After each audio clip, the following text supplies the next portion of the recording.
for a session produced by our underwriter, Gilead. Please welcome Shant Salakian, Executive Director and Head of Global Oncology Therapeutic Area Communications at Gilead.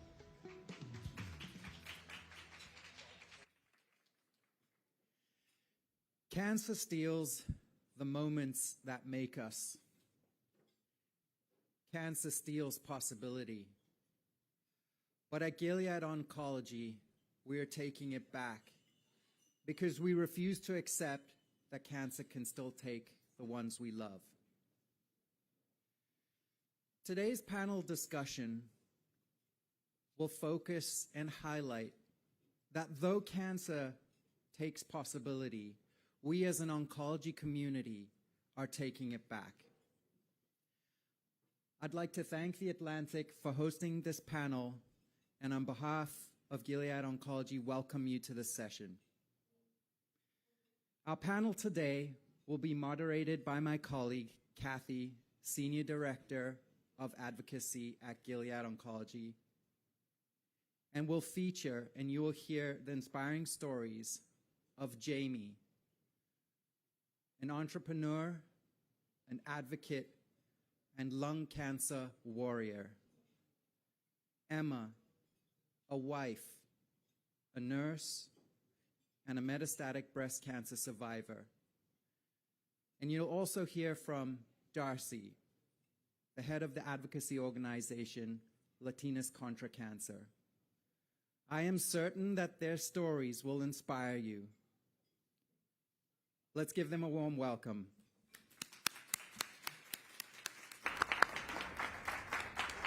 Thank you. Hello, everyone. Thank you so much for joining us. Shant, thank you for the warm welcome. We're delighted to have those of you here in the room in New York City with us and all of you listening in virtually. We have such an amazing panel for you this afternoon. Please continue to enjoy your lunch for those of you that are here in New York. But our focus today, as Shant kindly said, is taking back possibility in the face of cancer. And I have a powerhouse panel of women for you to hear from. So we're going to dive right in and get into introductions. Emma, would you please introduce yourself? Hi, my name is Emma. I was diagnosed with triple-negative breast cancer at the age of 28. I'm a registered nurse. I am a wife, a daughter, a sister, you name it, and I am trying to advocate for everyone with breast cancer. I come from a long family history of breast cancer, and I think it's so important that I'm here to be able to speak on breast cancer and advocating for everyone. Thank you for being here, Emma. Thank you. Jaymie. All right. Hi, everybody. My name is Jaymie. I was diagnosed with stage 4 lung cancer in December of 2018 at the age of 32.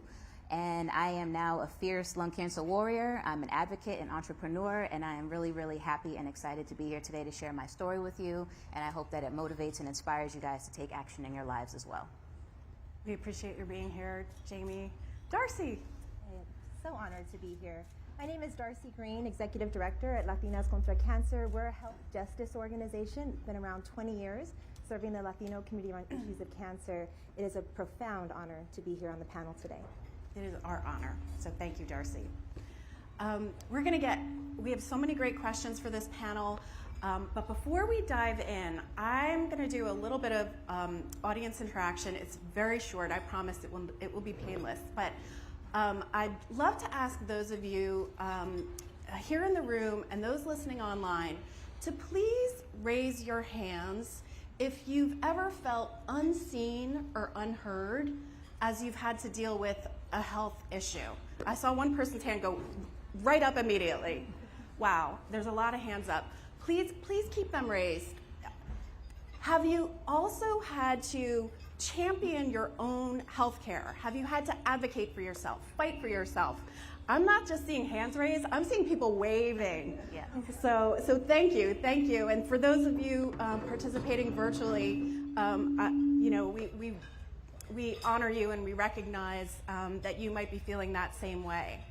Emma, when you look out across that room and you saw all those hands raised, including some of the waving, what does that make you think about from your own experience? I think it's like hard to see that so many people. It's great to know that I wasn't alone on feeling that way. My journey with breast cancer, I had symptoms for months. I had expressed my symptoms to my primary and all my doctors, multiple doctors. They told me that I just had PMS and that what I was experiencing was normal. So I went months with going back and forth and telling them both. Finally, I felt a lump in my breast doing a self-exam, and from there, my diagnosis kind of snowballed. Right away, I got seen. They did a biopsy, and during that time, it was really hard because I had expressed my concerns to my doctor, and I felt like no one was really taking me seriously because I was so young. I do have a long family history of it, so that's kind of a flag, but once that lump came, then all the biopsies, and that was really hard because I had gotten my diagnosis, and actually no one called me. Once the pathology report came out, it was a Friday at 5 p.m. My pathology report came back, and I read it, and I knew it said invasive ductal carcinoma. So I knew that I had cancer, and no one called me until that Monday. So I went all weekend knowing I had cancer. And that is so tough. Yeah, it was very tough. Jaymie, I've got to imagine that this is, I apologize. Jaymie, I've got to imagine that this is resonating with you when you think and reflect on your own experience, your own diagnosis, your own treatment journey, and where you are today. Absolutely. I will start by saying that I had no risk factors for lung cancer. I had no asthma, no allergies, had never spent a night in the hospital. In April of 2018, I developed this wheeze or shortness of breath that only would show up around bedtime, and then it started to get more prevalent. So it started showing up at work and on the subway and at home, and I couldn't quite figure out where it was coming from and why. And I went to my doctor to get checked out, and the doctor referred me to a pathologist or a pulmonologist who really just, I don't know if he was having a bad day. I don't know if he just didn't see me, but honestly, he really did not help me at all. The first time I saw him, I told him what was going on with me. He gave me a breathing test. It didn't come back conclusive for asthma or allergies, but he sent me with an inhaler home and said, use this for 2 weeks and then come back and see me. And I used the inhaler thinking that maybe that was going to help, and of course it didn't. And I came back in 2 weeks and I said to him, that didn't help me at all. And he wrote me a script for a cough suppressant for 30 days and then sent me on my way again. And it was like at that point that I realized that I wasn't really going to get any help from him. And at that point, those symptoms had subsided. And I ended up not seeing another physician until December of that year. In between there, I got really active into kickboxing and started to really love it. And, I hit 30 years old, my metabolism slowed down, was in a comfortable relationship, I started gaining some weight. So I started to think that I needed to get in shape a little bit more. And I started to develop a back pain and a shortness of breath, which I attributed to the kickboxing, and I didn't realize that it was, a continuation of the cough and the wheeze that I had originally. So I was in the gym with my husband, and we were running on the treadmill. I got to a quarter mile, and I just realized I wasn't breathing. And it wasn't like, oh, your endorphins are going to kick in and you'll feel better. It was like, no, you're not bringing in any oxygen. So, I ended up going and getting a second opinion, and immediately they kind of did what they were supposed to do. But I remember just walking out of the doctor's office the first time feeling like, well, that was a waste of a copay. I didn't get anything from him. I'm sorry that was your experience, Jaymie.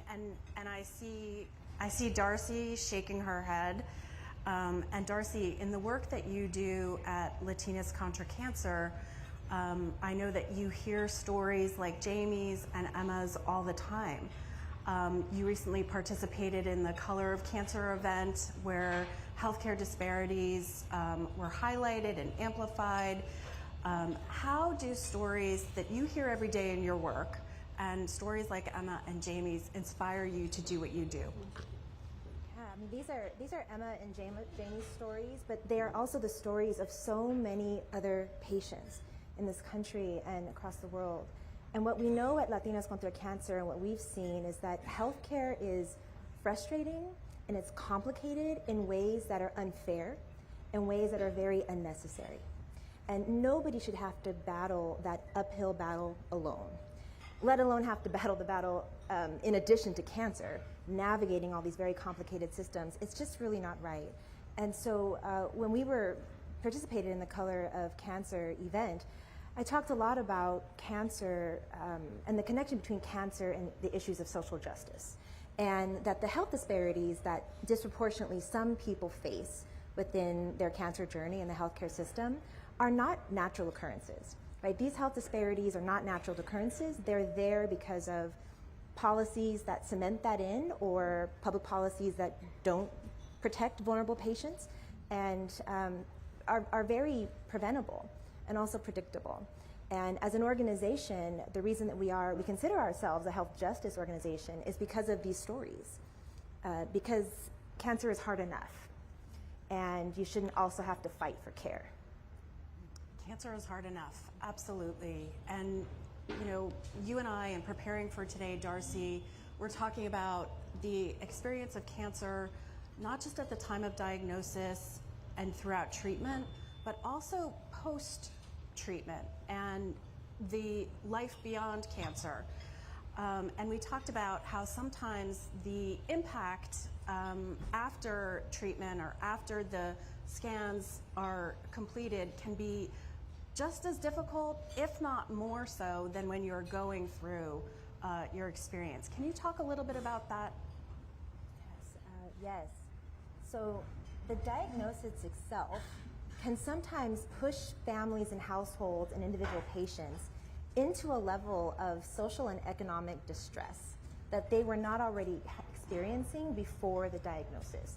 So for the families and the patients that we serve, many of whom are low income, who are underinsured or not insured, and we're already struggling, right, to make ends meet, as many people are in this country, and then a diagnosis on top of that then makes it almost impossible, right, to keep yourself housed, to keep yourself fed, to pay your bills, let alone work or do the other things you might need to do in order to continue providing for yourself and your family. And so even at the point of survivorship, there's still all of these other social and economic pressures that do not get lifted for the folks that we serve. And there are not enough safety nets attached to the cancer journey in order to prevent and make sure we're holding people through that diagnosis so that when they are in survivorship, they can put it behind them and move on and not still be struggling with the economic and social disruptions that they experienced. Many of the folks that we serve are now in debt. They owe on utility bills. They are have had to move or are now living with family or other people, a change in their housing, and also have found change in their income. And that makes it very difficult, right, to experience what they deserve, right, which is a life after. Absolutely. And that's exactly where I want to go with Emma and with Jaymie, because when they both, although your experiences are markedly different, there are some similarities in that when Jaymie and Emma were first diagnosed, they had an immediate impact when cancer collided and interrupted and disrupted their lives. These are two young women. They were thinking about their future and what that future was going to look like.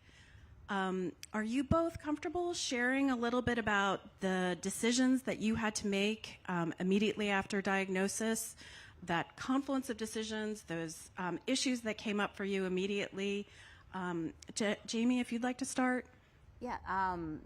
When I first got my diagnosis, it threw me for a 180 for sure. I was not expecting to come out of there with a stage 4 diagnosis, no less.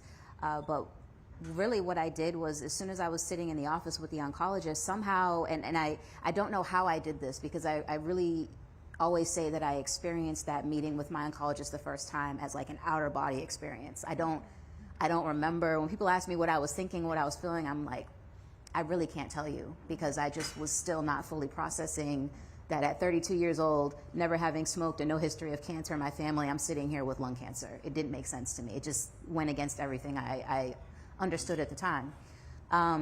But immediately, for some reason, my brain went into motherhood and what I was going to do about that, because I had just gotten married, like literally 2 weeks before this, you know, and to be sitting in the office with an oncologist 2 weeks after saying I do, it was not, collide is a good word for it. It's a very good word for it. It was definitely a collision. And immediately I thought to myself, like, what am I supposed to do about being a mother? You know, and I asked that question to the oncologist. I said, you know, what does this mean for my motherhood journey? And I'll never forget, he was too casual. He was way too casual in my conversation with him. Like, we're talking about steak dinners, you know, and in a cancer meeting. And in any case, I remember he said, you know, well, you're going to be on medication for the rest of your life. And, you know, you can't get pregnant on that medication. So you may want to look at, you know, freezing your eggs or doing something like that. And I immediately was like, all right, well, whatever it is that we need to do needs to halt until I do that. Because I realized that that was how important that was to me. And so I got diagnosed in December of 2018. I'm on a medication, I'm on a targeted therapy to treat my cancer, which has me right now in a medically induced remission. So I'm really grateful for that. We'll stop for a clap.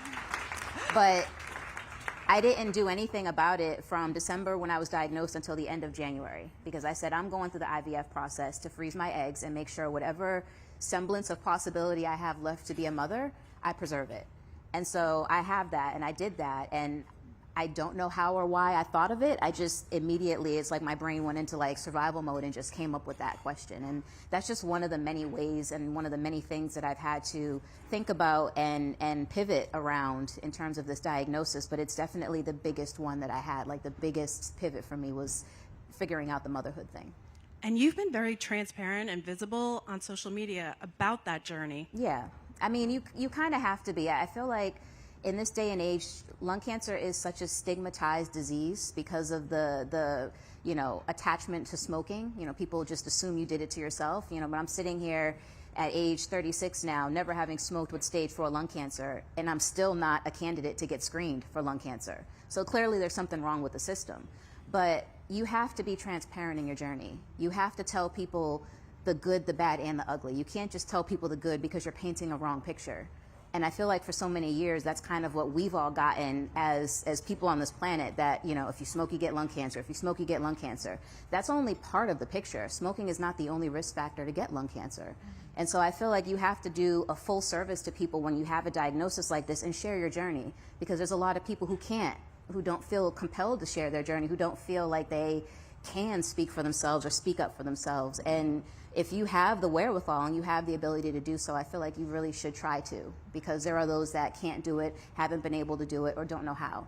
And maybe you doing so can help them do it too. Mm-hmm. Thank you. Thank you. Emma. Thank you. I completely agree with everything that Jaymie just said.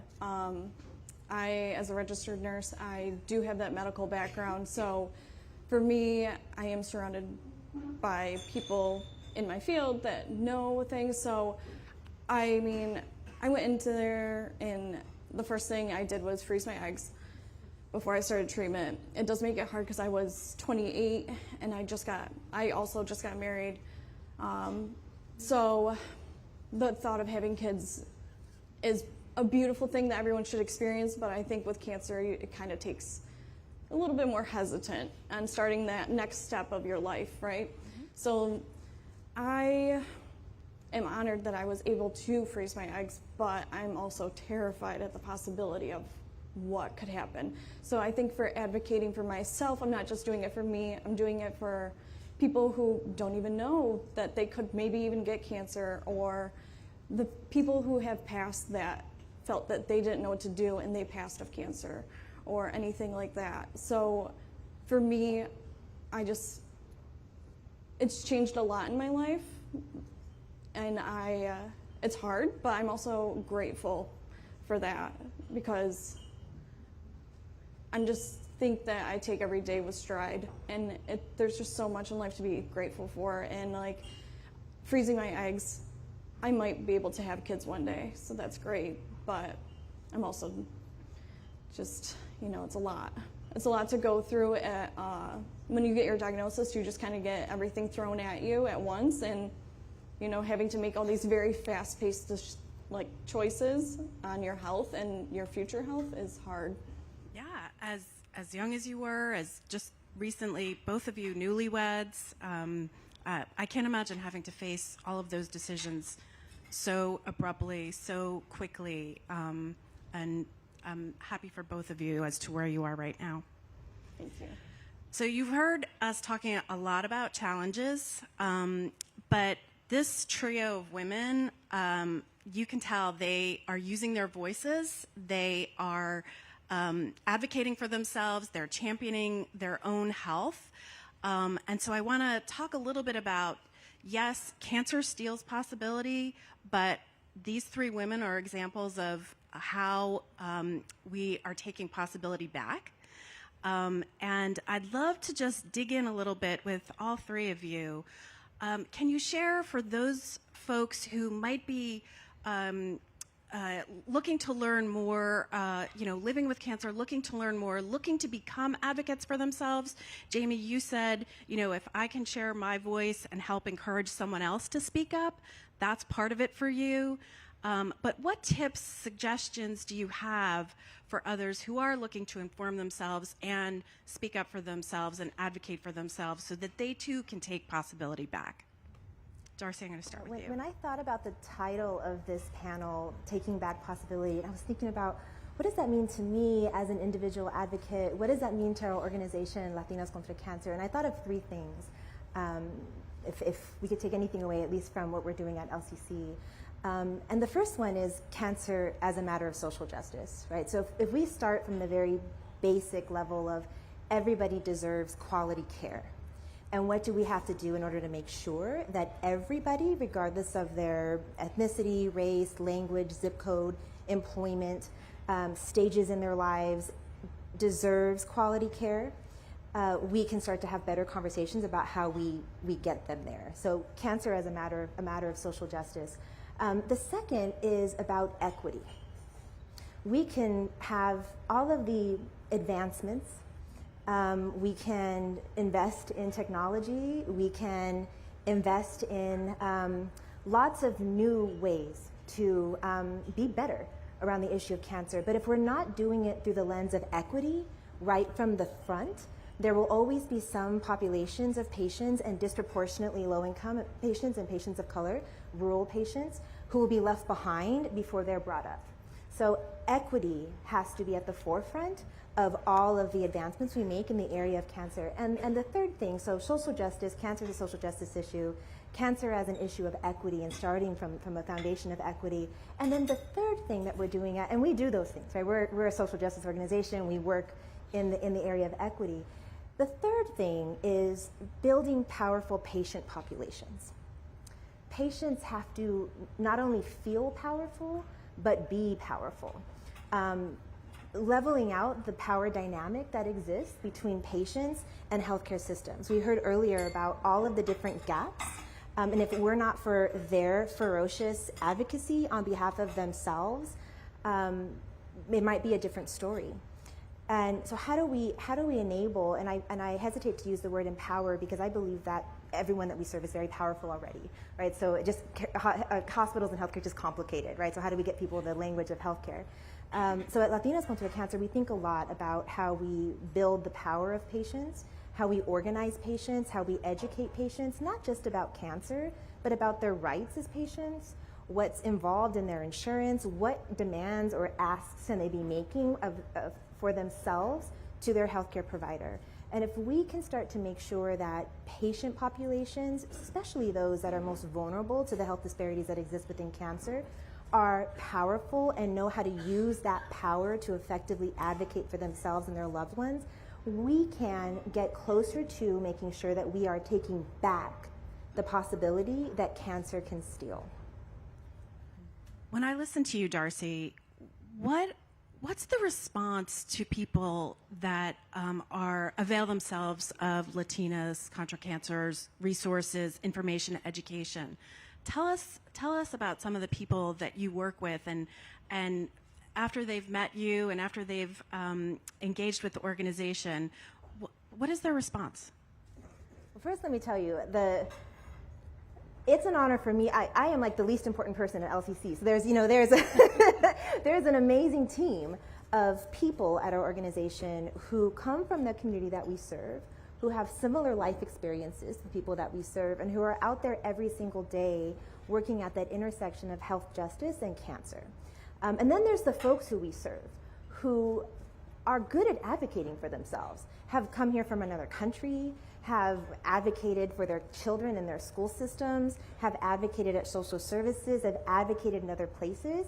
Again, it's just that healthcare is very complicated, right? And so the folks that we serve are brilliant and good at advocating for themselves, and they care about their families, and they want the best for themselves and for their loved ones.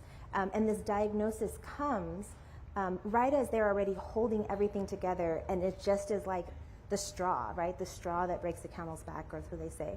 And what I love about the population that we serve, and I say this with like a bittersweet, as I think about what I'm going to say right now, it's bittersweet because the population of folks that we serve who have been diagnosed with cancer and are working to not only survive but thrive into survivorship are resilient. But they shouldn't have to be so resilient. Like, patients should not have to be so resilient. And yet, they are.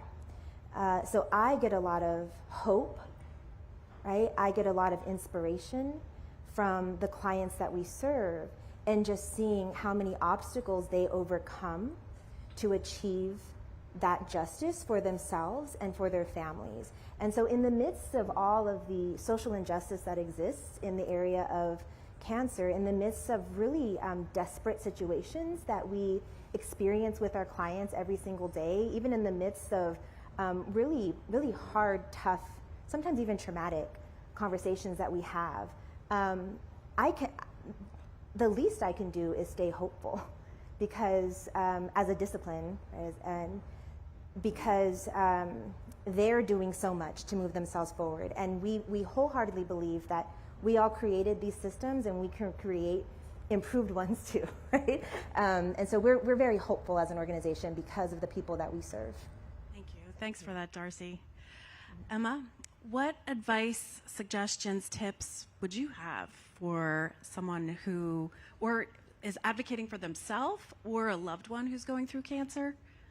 I always say this, that you know your body better than anyone else, and whatever you are feeling is real, and it's just so important to listen to your body because it tells you things in many ways that you don't even know how it all works together. And even though you might seem like you're annoying your doctor, do it. It's fine. I mean, they hear it from a ton of people. If you don't feel comfortable doing it, it's really hard to feel like you're that annoying person, right? No one wants to be that. But when it comes to your health, you will never regret investing in it. And it's just so important to just keep doing it, because you need to have that paper trail almost of like having that documentation in there of everything that you are going through. Thank you. Jaymie, anything to add? Yeah, lots to add. So advocacy means a couple of different things, and it can mean different things to different people. You know, like what I may consider advocacy may either not be enough for somebody or may be too much for somebody else. So you really have to, and there's no, like somebody earlier today said, there wasn't one size fits all, you know, in terms of certain things. So there isn't a one size fits all advocacy approach. You have to do what you're comfortable with and what you know that you can do and what's within your wheelhouse. So don't feel like you have to be the biggest, brightest star in whatever community you're in, or you have to do, you know, X, Y, and Z. You just need to advocate in a way that resonates with you and in a way that you can help affect other people. So if that means just a small thing every now and then that's a small thing every now and then. If that means a daily something, it's a daily something. And nobody is going to look at you one way or another for the way that you advocate. But I think that the point of the story is that you need to do something, you know, because the silence is what kills you. The silence is what doesn't move the needle forward. Even if you're making just a little teeny peep, even in the quietest of rooms, you can hear a teeny peep.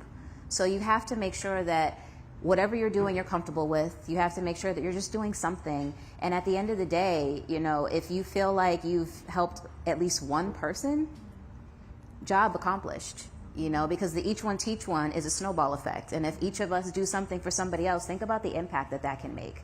Certain things, small, even small conversations like this one, if we impacted any of you guys today, then we did our job. You know, if you walk away with any nuggets of information from Darcy, Emma, and myself, then we did a good job. And I feel like I can sleep at night knowing that I helped doing that. You know, and it took me a while to get to this point. I didn't just wake up in the morning and say, yeah, I'm going to do it. It was never, I didn't just wake up and think this way. You know, you have to go through your process. You know, when you get a diagnosis like this, it's not like you just, boom, I'm an advocate. You know, you have to grieve. You have to come to terms with the things that you want to do. You have to really think about what this means and go through those emotions. It's not healthy to bottle them up and pretend like they don't exist. Feel them, let them run through you, go through it, go through those motions, but don't stay there. You know, once you get past those things, adjust yourself and start advocating so that other people don't have to feel the same way you felt, or that maybe other, you know, people who can't advocate can find some, you know, inspiration from you and what you're doing. You know, everything is a little teeny bit makes a difference. Yeah, absolutely. And for those of you that are interested, Jaymie does advocate on social media. You can find her on social media and get these nuggets of wisdom that she's sharing every single day. Thank you. Not every day. That's not within my wheelhouse, but a lot of times. Emma, when I think you shared you work in the healthcare profession, and you know that's part of your experience living with breast cancer. Mm-hmm. You see it through multiple lenses. When you think about taking possibility back through that healthcare lens, what does that mean for you? I think that for me, I tend to read a lot of studies, which maybe if you were in the medical field, probably wouldn't know what any of the gibberish means, but for me, I just think that all of this is just giving me a really great opportunity to take it all in. It's like, okay, I know what's going on in my body. I don't like it. I'm going to change it. And I think that for me, I have been really pushing like the whole like watching what you eat, being active, being an advocate, telling your doctor what's going on, the good, the bad, the ugly, you know. I love advocating for patients. I just think it's so important that to try not to make them feel like what they are experiencing is not actually happening, because we don't know. Everyone's body is different. Whatever you are feeling, it's there.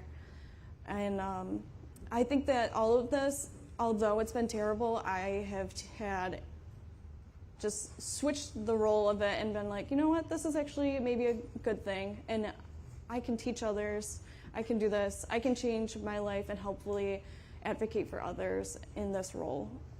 Wow, turning lemons into lemonade and taking possibility back. Yeah. Who's your support? Who do you turn to for support? I mean, friends, family, my husband, he's been great through all of this. He's been by my side. My mom went through breast cancer, so she was there every step of the way. They drove me to all my appointments, and even though it was COVID, they couldn't go inside. They sat in the parking lot, which is amazing. And I just think that I really also turn to others that are going through this too, because no one else knows what you're going through except for someone who has been in a similar, like the role that we're in. And I hope that no one ever experiences this, but in these chances, it's nice to have people like Jaymie and Darcy who understand and feel heard. I feel heard when I'm hanging out with them, you know? Yes, we saw evidence of that during breakfast this morning. I ran home after to the hotel to make a TikTok account because I didn't have one. So I was like, I'm going to need to be on TikTok. So that's how committed I am to this. Go. Thank you. Jaymie, you have a mantra. I do. Do you want to tell the audience here in the room and virtually about your mantra and what drives that? Yes, I do. So I have two mantras, but I'll give you one of them. Can't give you all my secrets. So my mantra is, I may have cancer, but cancer does not have me. And that came from a friend of mine. I can't trademark that. It was an event that I was at, and she came up to kind of give the closing about the speech that I gave. And she said that, and I was like, oh, that's mine now. And I gobbled it up and I kept it. But the mantra for me is, when I have my days, and I have my days like any other person does, I'm not just happy-go-lucky, and it took a long time for me to get to a point in my journey where I can talk about what I'm going through and laugh. Mm-hmm. I know a lot of people are like, how is she so happy and laughing? I had to get here. If you had asked me these questions December of 2018 or January, crying, blubbering mess on the stage, you wouldn't hear anything. But I've gone through my process and my acceptance and, my why me, what did I do? And then I started to reframe it and start to think, why not me? If I feel like it's just confidence, but I just feel like if anybody could get lung cancer and do something big about it, it would be me. So why not take this as an opportunity to educate other people and to show people that it could happen to you as well. I'm just a regular person that got a really crappy hand, and I'm trying to make the best of that hand as I can. But my mantra really comes in handy for me when I start to think about the goals and things that I set for myself. Because, we always look at cancer from this lens of it, even with this campaign, we look at cancer from the lens of what it takes from you, and the possibility it takes away and what it robs from you as a person. And a lot of times we get stuck looking at, we don't open our vision up enough. We get stuck looking at one direct thing and we don't pay attention to the bigger picture. And I came to terms with that, with this mantra because it made me think about my goals and what I wanted to do. And I started to think and really break down what it was, like motherhood, for example. I had to figure out, am I more concerned about the process of being a mother or the end result of being a mother? Do I just care about the baby pictures and, the gender reveals and all that good stuff? Or do I care about the actual moments where I'm raising a child? And for me, it was realizing that I care about the child and the raising of the child and creating that connection with the child. So it doesn't matter how I get to that finish line. It just matters that I get there. So if that's surrogacy, if it's adoption, if it's, whatever, then so be it. It doesn't change the fact that I'm a mother, And so once you start to come to terms with your goals and what's more important to you about that goal, you start to realize that cancer hasn't taken anything from you. Cancer has just shifted your perspective so that you can still do what you need to do. It just may not look like what you originally thought it was going to look like, but it doesn't take away from the fact that you did it. Mm-hmm. So don't think that cancer is going to, take away everything from you. Change your perspective and see, okay, well, how can I still do this and still make this happen? And that's how you take the power back from cancer. Love it. Love it. And I see Emma nodding along. Do you want to add something, Emma? I just think that, although this is a not fun experience, I think that it's changed everything in my life, and I'm so grateful for it. And that sounds silly, but no. I'm grateful for everything in life. It could be very minuscule things that I'm doing throughout the day, but I'm doing it. And I think that it's allowed me to take full control of my health and really shake my world in a way that I think is almost positive, in taking control of what I can and cannot do. Thank you for sharing that. Darcy, looking at you, hearing these stories, hearing this empowerment from Emma and Jaymie, what do you have to add? I spend a lot of my time dreaming about healthcare systems, dreaming about a world that doesn't exist yet, right? Dreaming about a world where we've achieved health equity, where everyone gets the care that they deserve, a world where healthcare is just better for the folks that we serve, folks within my own family as well. And it reminds me of, as I'm sitting here listening and just really in awe of your stories as I hear more and more of them, it reminds me of a quote that I may not say accurately, but it's a quote that kind of goes like, and Mario Cava, who also talks about health being a discipline, says, not only is a new world possible, it's not only possible, but it's on its way. And I feel very confident, and maybe it's some of you who are in this room too, right, who have decision-making powers, who have influence in these systems, that we will achieve health equity and health justice in the future, particularly and especially for the patients who fall through the cracks.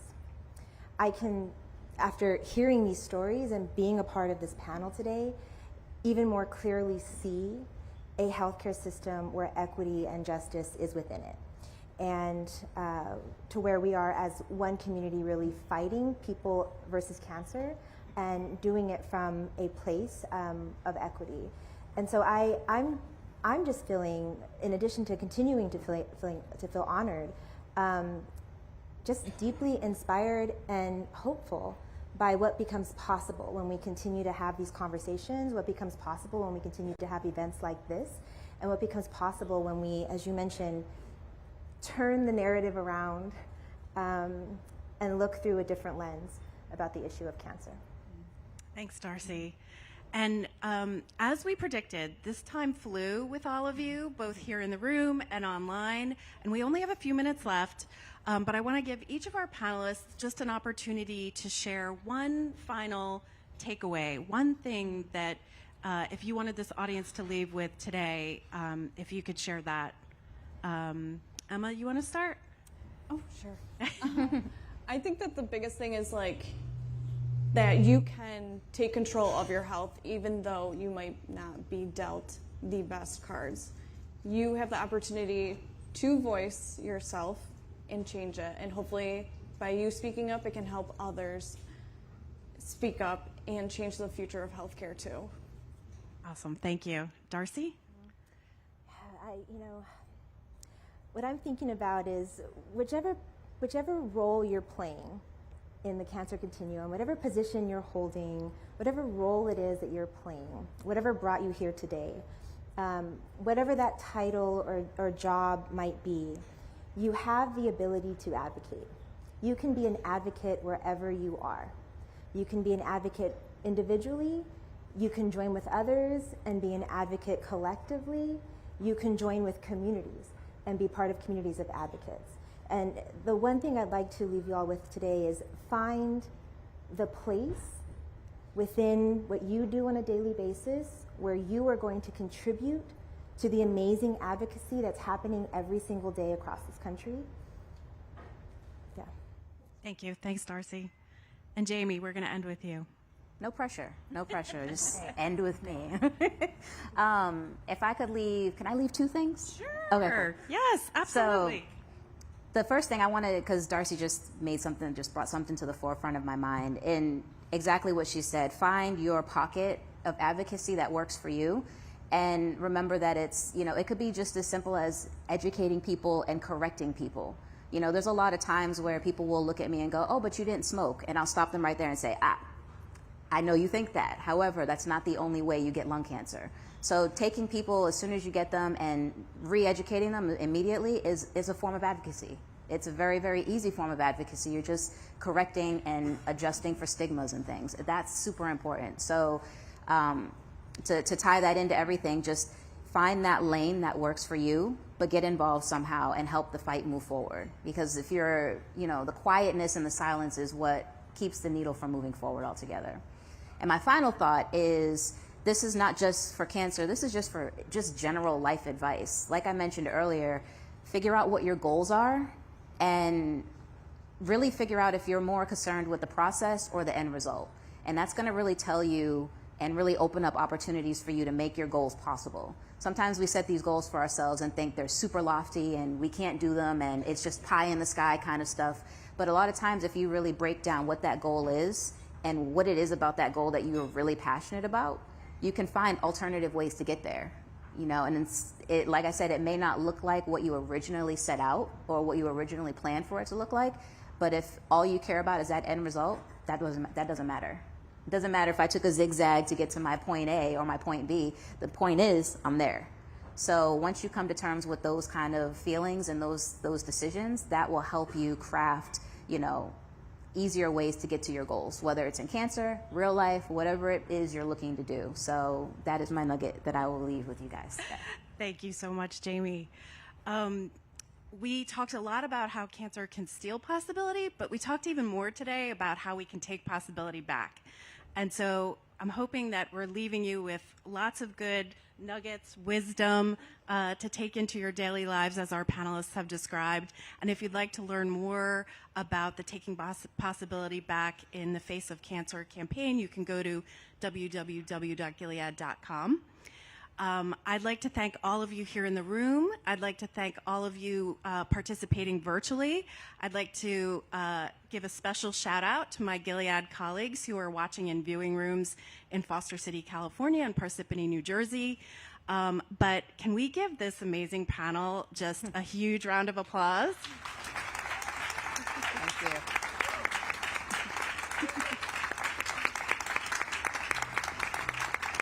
Thanks, everyone.